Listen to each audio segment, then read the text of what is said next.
Qu'est-ce que les mandalas Zentangle et motifs?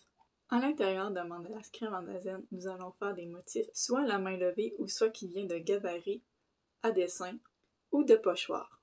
On peut aussi prendre des patterns Zentangle. L'important est de laisser aller sa créativité et de faire de nouveaux motifs avec le mandala.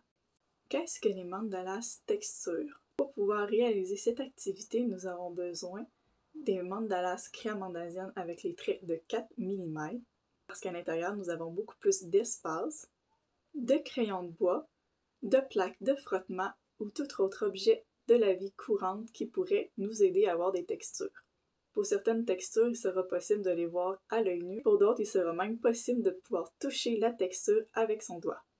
Le procédé est assez simple. Nous allons prendre la plaque de frottement ou l'objet du quotidien que nous allons mettre sous la feuille. Ensuite, nous allons passer avec notre crayon de bois sur le dessus.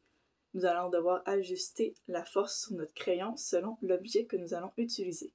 Qu'est-ce que les mandalas aquarelles? Pour faire cette activité, nous aurons besoin des mandalas Cremanda Zen 4 mm, des crayons aquarelles ainsi que d'un pinceau. Nous allons commencer à faire un coloriage normal avec des dégradés et ensuite nous allons passer notre pinceau dessus. Qu'est-ce que les mandalas mosaïques? Pour cette activité, nous aurons besoin des mandalas Cremanda Zen avec les traits de 4 mm et nous aurons besoin de collants style diamant. Au niveau du procédé, nous avons seulement à coller les collants à l'intérieur et laisser aller notre créativité. Qu'est-ce que les mandalas pointillisme?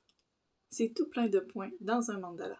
Pour cette activité, j'utilise deux façons de faire. La première façon de faire, c'est tout simplement avec de la peinture et les mandalas Cremanda Zen. Nous utilisons des cure-oreilles, des cure-dents et des pailles de différentes grosseurs.